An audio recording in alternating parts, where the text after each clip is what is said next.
Welcome to Thoughts Off the Stem. I'm Justin Barone, your friendly neighborhood pothead, and today we're talking to Lynn Harris of Gold Comedy. I hope you enjoy the discussion.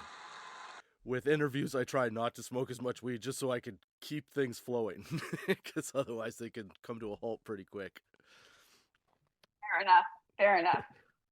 So before this, first of all, I want to thank you very much for being on the podcast with me again. Like I said, this is one of my first instances of an interview, so I'm hoping it goes well, and you can let me know what you think in an email after. With Zoom, I've got a limited amount of time. We're only doing a half an hour anyway, so we should be okay.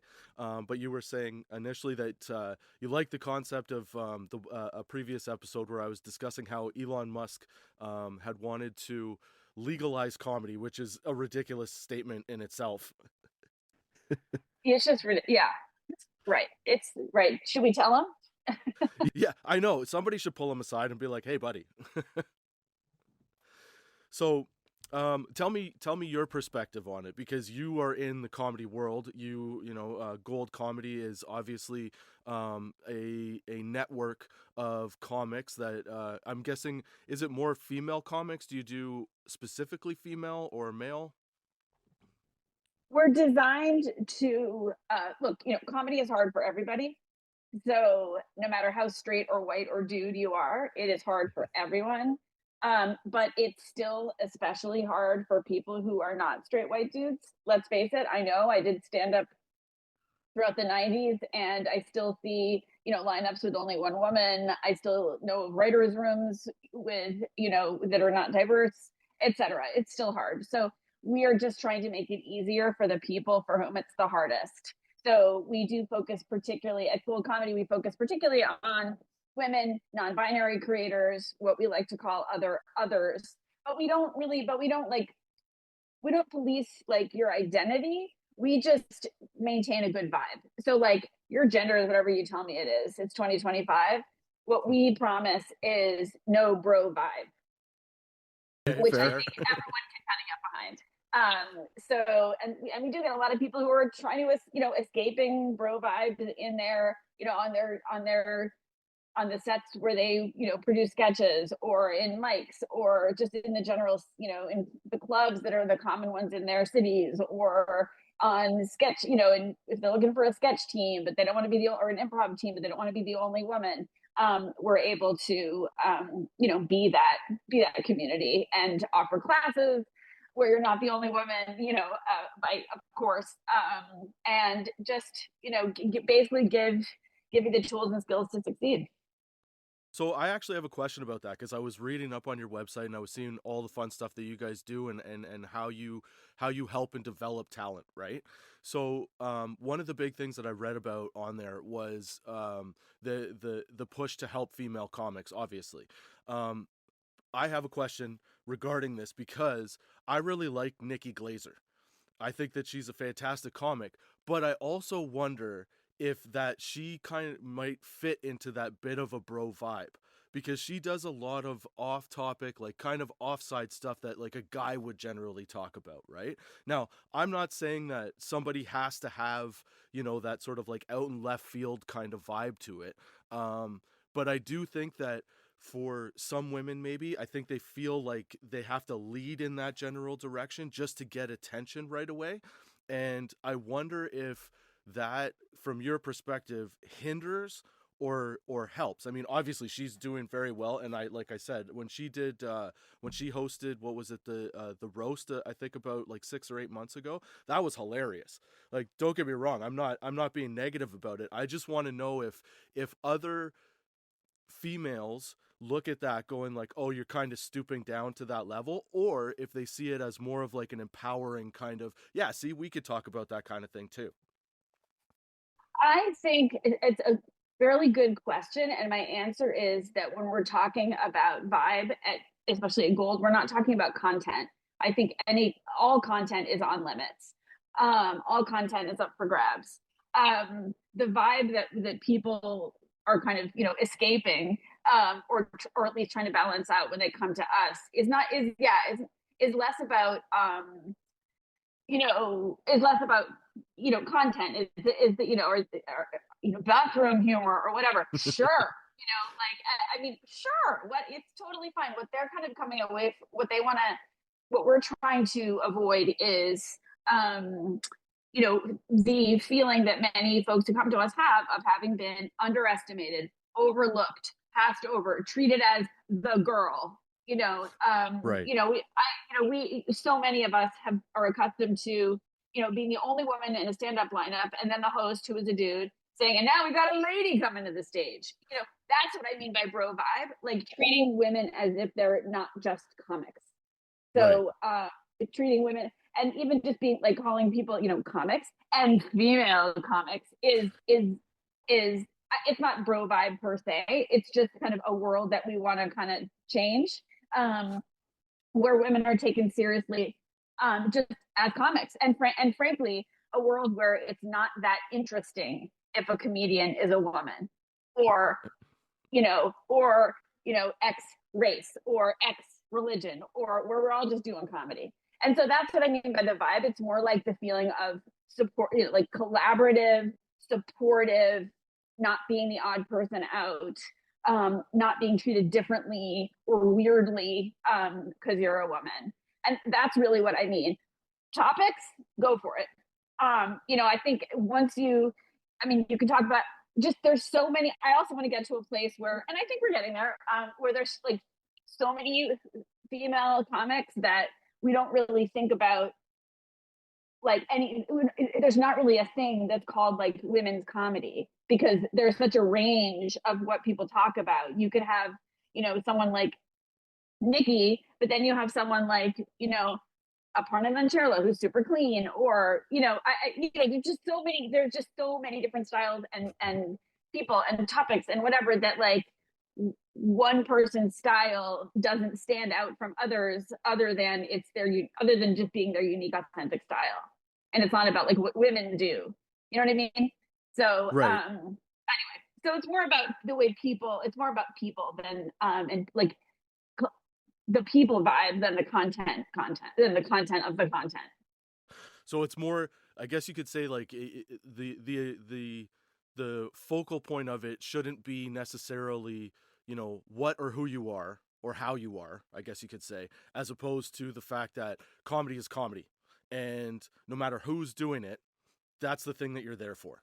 That's the thing that you should be paying attention to, and not sort of um like defining, oh, like you said, like you have you have hosts of comedy nights and whatever saying, hey, this female comic, like, just drop the female part, just, it's a comic, you're a comic, that's what you're doing. So no matter what, you know what you are or how you are, that's your focal point, is the comedy part of it, not necessarily the other aspects, right? Because I know watching it. Yeah, that's the place. Yeah. That's kind of the vision. That's the vision of like the world that we want to get to, and it's what we're building at goals. But we for sure have, we definitely have a few dudes floating around, but we for sure, but they also want no bro vibe, Yeah. Yeah. uh, but yeah, we do prioritize, you know women and non-binary creators and others, but there's no rule. Like there's no rule about who we do or don't let in. But Right. that is who we definitely. That's who we program for, and whose problems we understand and are trying to and are trying to solve. Right. Right. I'll give you an For, example. I used to play. I used to play ice hockey, and I used to play on a women's team, and we we played. We traveled. We were on a travel team, and we played other adult women's teams. And once in a blue moon, we would like have a chance to like scrimmage, with like with a. I don't remember if there were teams or if they were just like pick up. It was like pick up hockey night at Chelsea Piers or whatever it was, right? And so we right. would come and mix it up and play with dudes. And some people didn't mind it, but I always hated it. And I asked my coach, I'm like, why do I hate this vibe so much? Like, what's good? Like, what am I sensing? Why is this not, why is this less fun? And he said, here's the problem with playing co ed hockey. And again, if you want to play co-ed hockey, please go play co-ed hockey. But this was, I thought no matter what people's choices are, I thought this was a very astute observation, and you'll see how it'll apply to comedy. He said, "Here's the problem with dudes playing hockey with women," and he's a dude. He's like a dude hockey player from Wisconsin. Like he is an expert in these matters. And he said, "Here's the thing: when dudes are playing with women, they're making choices based on the fact that they're playing with women. Some of the guys are like, okay, I just want to show all these girls how enlightened I am and make sure to pass to them all the time and just show them how much I approve of women playing hockey. So, like, but they might even pass to a woman like when they really should just carry the puck, Hmm. like, and then there's other dudes who are like, I don't like you play hockey with women. So they'll never pass the puck to a woman. They'll ignore us completely and like whatever in between. So even if they're like doing their best, they're like making decisions based on the fact that we're not dudes. So, so I'm like, aha, I like playing just with women. It's not about not playing with dudes. It's like, I like playing hockey with women because when it's just women, it's just hockey. Right. And so it's the same idea that like, can we just play, and just be outside of a world where like it matters that we're women. Right. Right. Yeah, no, I totally understand that because I know like I grew up playing basketball and there were a lot of times where I'm not a big hockey fan. I'm just not good at it. That's the problem. Interview's over. Yeah. You'd be surprised if I was talking to Canadians, they'd be like, "Get out of here, buddy." But yeah, I found the same thing. I noticed that a lot of the same kind of stuff, and I can imagine that that kind of follows potentially any industry that you're in, really. Um, right? And I think that even nowadays, because because we have a lot of access to information and we have a much better intermingling of everybody, it's gotten better, but it's still there, right? And I think that just as people, we gotta look at it more as people as opposed to individual. This is us versus you. Like there's a lot of us versus you, or you versus me, or whatever it is. And I really like it when people can identify that and then try and break that sort of ongoing um, discourse, I guess, because it seems ridiculous to me as a pothead. Like I smoke a joint and I go, everybody's awesome, right? Yeah. Um, yeah, I mean, yeah, I totally agree. There's rooms and roles for all of us, and it is. I would just like to also underscore that, like, as there's a lot, there's a lot left for us to do and solve in comedy in terms of inclusivity. But like, yeah, it is a lot better since the '90s when I did stand up. It's way better, but at the same time, it's not. It's we're not done. Right. Oh yeah, you're still trying to find. I can imagine anyway. I mean, I haven't. I tried comedy once, and I don't know that it went that well. But I could see how. I could see how even with the progression of like some big name people like Nikki Glazer, Janine Garofalo, um, they do a really good job of sort of pushing the envelope, but also bringing awareness, right? And I think that that's obviously necessary, but I also think that they push so far, but there is, like you said, there's a farther spot to go. So one of the things that we had talked about before this, and I think that this sort of plays into some of the stifling because there's really weird um, sort of ideas behind what comedy is or how comedy is and the progress of comedy because we were talking about earlier Elon Musk and his war on legalizing comedy, which again we said this before is an absolutely ridiculous statement because whatever's funny is funny. There's no stopping it, right? But I wanted to get also your take on this, obviously, because as somebody in the comedy world, how do you take it from a guy like that that's really not funny and quite like jerky in personality, and obviously he's coming up with a very bro way of discussing stuff like this. What do you think of it? What do you think of him having any kind of influence on the funny landscape? Stay in your lane, bro. Stay in your lane. Stay in your lane. One cool car that seems to mostly not explode. So I just feel like he's a big nerd who needs to stay in his lane and make some cars. And I think what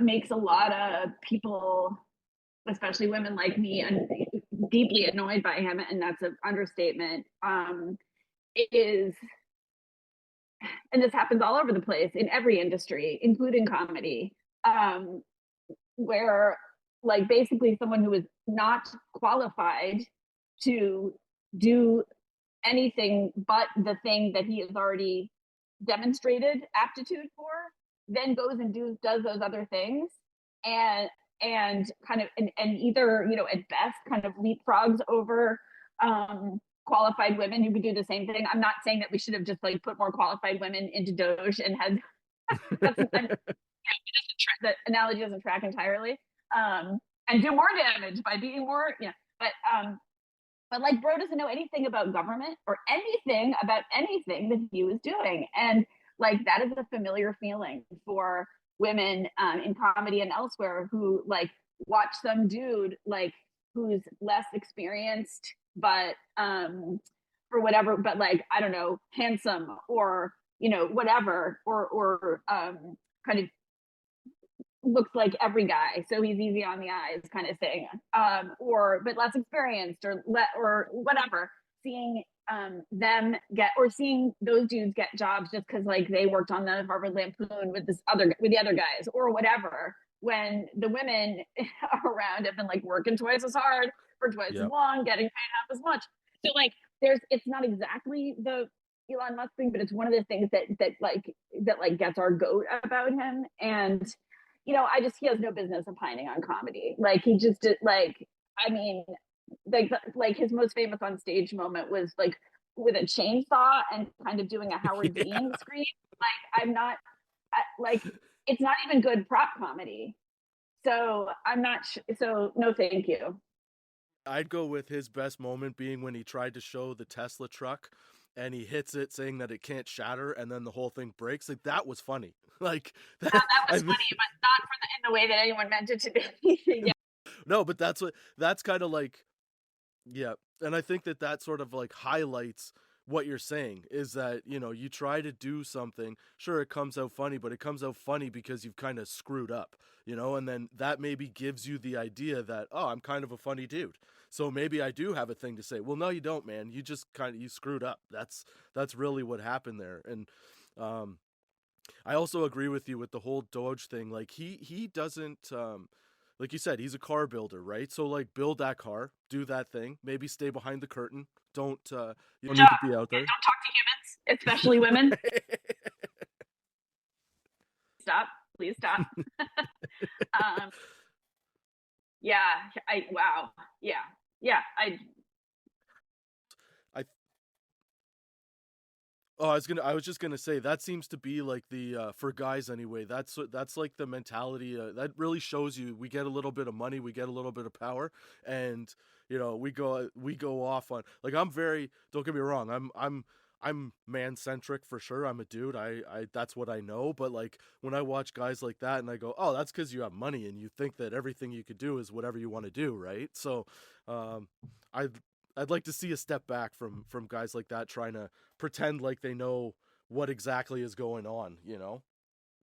It's the money. It's just I mean, it's just incredible that like money means you are good at all the things. It's just money means you're entitled to that you not just good at all the things, but that you're entitled to access to all the things. Like it's yeah, it is repellent on so many levels. Yeah. And then they're telling us that it's only a meritocracy and they have to get rid of all the DEI stuff, which is just like, do you see what you did? Okay. I guess you don't see what you did. So to yeah. me, as like somebody looking at it from the outside and not knowing that much about it, to be honest, and sort of taking it from like a surface example, I guess. Um, it seems to me that as the guy that's trying to build AI or vehicles and things like that and be involved in that, the whole interjection into the government is just giving him like the playbook of how to progress his agenda essentially. So like when he's doing Neuralink and stuff like that, I'm going, don't give him the numbers. Like if I'm a conspiracy theorist, I'm going, why is this happening? Like Yeah. Although I think we've all noticed that like someone told him to take it down a notch. Someone told him to sit down because he's been and like run his own damn company because he's been much less annoying lately. Or just yeah. by which I mean he hasn't been less annoying. I have no idea. It's probably just as annoying. He just hasn't been up in our grill. So I think someone told him, his whether it's his investors or maybe Trump just got sick of being overshadowed. Um, you know, he seems to have been a little more quiet lately. I'm sure not because he wants to, but because he's Yeah. listening to some other apex predator that some apex predator who has more power than him. It's like it's almost as if the board members of Tesla, like I remember when he first smoked pot on Joe Rogan's podcast, and they got all mad at him, and he was like, "What are you gonna do? It's not a big deal." And I think that they finally found that person or the group of people that could walk into the office and be like, "Cameras are off, dude. That's enough," you know. Yeah, thank God. It doesn't mean he hasn't done damage and won't continue to do damage, but like at least he's like not. I can't even stand to look at him. So I'm like, my day is better. He may still be doing tons of damage, but my day is at least slightly better without his voice or face on my screen. I get that. So tell me, because we've only got about what time is it? We got 22 minutes. So we got a couple more minutes left. So tell me, how people can, if they're, because you're in Brooklyn, right? New York. Personally, I'm in Brooklyn. This brick wall behind me is in movie Magic Land, but gold this is what you're asking is accessible to anyone everywhere. So our I mean, we do have members from Europe, Oh wow. but some of our class hours are a little bit more difficult for them to make. But there's lots of resources that we have that don't require time zones because we have tons of on-demand resources and other stuff. So I'm in Brooklyn, but yeah, Gold is we have an online headquarters. So even though we do stuff IRL, we have sketch teams that are based in cities, but who make digital sketches that you can see from anywhere. Um, and yeah, you can see our content anywhere. We have we have our own web series that's streaming on Fox Soul, which is a streaming sidekick of Fox. Um, so um, so you can watch our stuff anywhere. But anyway, but yeah, you can join from anywhere. We have people certainly in like all the comedy cities, but then we have people who especially because they don't live in one of the comedy cities, they come to us because we're your, as the community that we are, we're your comedy crew. Yeah, we have people in New York, LA, Boston, Austin, Chicago, and tons of places in between. That's awesome because I know that when I first, like I said, I tried, I was picking up books on how to write jokes, which is ridiculous because, like, let's be honest, those books. Sorry, say that again. Like Judy Carter's book is the one. I can't speak to the other ones. Judy Carter is the one that is the be all and end all of that. If you want to try again. I did not get that book. So whatever book I had was not very good. I'll tell you that right now. um but uh but yeah, I like the fact that digitally now, with all the access that we have to people and information, it gives you a lot more of an opportunity to be able to test out those chops. And you don't, like, I mean, yes, you need an audience and things like that, but you can also try doing YouTube or, stuff online with social media, and trying to get your humor out there and seeing what kind of reaction you can get. I mean, look, I do this. I mean, I try to joke around a little bit, but um even though you don't get the immediate reaction, it's nice to have resources like yours where you can get immediate feedback. You can have people that are going to help you along the way, and point you in the right direction. So if at the end of this, if you could email me, like, I have your website and anything, everything like that, but if you have any more resources that you might want to sort of get out there, let me know, and I can put all that stuff in the description of the video as well. And then that way people, at least from this end, have access to it as well. And I'll send you the link to the podcast, and you can sort of trade. We could trade off. We could trade off on information. 100%, 100%. And yeah, we have all of our classes are online but live, so you do get, the convenience of the online, but the satisfaction and the benefit of the live interactive feedback and making new friends and all those things. So it's kind of the the best of both worlds. It's wonderful that you've set up a community like that, and a community that's also inclusive. Because I mean, like you said in the beginning of this, right? Like, not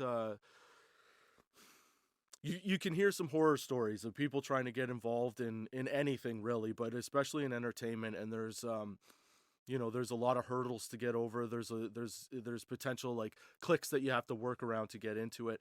And it's nice that you've provided an avenue for people to be accepted for whatever it is that they're doing, and help them grow and get better, and also help the community around them understand that, like, hey, this is a thing that we can all be a part of. Yeah, yeah, no, thank you. I mean, yeah, there are still bookers who are like, yeah, no, I already got one woman on the lineup, or yeah, no, I don't. I mean, it still happens, and we need everyone to, not just women, but everyone to be like, to as you're saying, or to build on, for me to build on what you're saying, to be part of saying like, hey, that's not cool. Not just the women saying, please, can you make a change in your policy, but like dudes being like, how come there's only one woman on this lineup, and have dudes say like, could you, this doesn't look good to me. Because also it makes dudes look better, honestly, if the lineups are more diverse, you know because Yeah, absolutely. you walk out being like, which dude was that, like I can't tell them apart. But if you like, Yeah. Yeah, you could stagger nicely, and then you have the it's like a proper cut in a movie. If the scene changes enough, you can that's a pivotal point for memory, right? totally, totally. Well, I just want to thank you very much for being involved in the podcast, and thank you for taking interest in messaging me. Because, like I said, I'm relatively new to interviews, so I appreciate you reaching out. If you ever have anything else that you want to talk about, or that you want to get out there, don't hesitate to ask. Because I'd gladly have you back on again. Hopefully, you enjoyed the time as well. And yeah, no problem. And I will do everything I can to point anybody that's interested in getting involved in comedy, or just wants to learn a little bit more in your direction. Thank you. I appreciate that. I appreciate that, and happy to promote the podcast as well. Well, thank you very much. And maybe next time we can get into something that's a little more wacky. Because Sorry, I don't do wacky. No, of course, of course. The wackier the better. Wackier the better. all right. Well, thank you very much. And again, I really appreciate it. And let me know. Like I said, send me an email with anything you have that you want passed on, or you want put out there. And yeah, if you don't mind, just sending me an email too, what you thought of whether you thought I did things well, because I always try to learn and try to progress. So I really appreciate it. No problem. We'll do. Awesome. Well, thank you very much, and we'll talk to you soon, hopefully. All right. Thanks so much, Justin. Nice to meet you. Thank you. You too, Len. Take care. Those are my thoughts off the stem for this week. I hope you enjoyed the sesh. I had a great time talking to Lynn Harris of Gold Comedy. I hope you found the sesh full of nice resources to help you expand your comedy chops. If you're looking for some further content, if you're looking for some classes or help with any of your comedic adventures or comedic ventures, definitely check out goldcomedy.com. Yeah, check out tots420.com for all the catalog of sessiosodes, blogs on weed and CBD and everything else. Yeah, I hope you enjoyed the sesh, and until next time, keep your lids low, baby.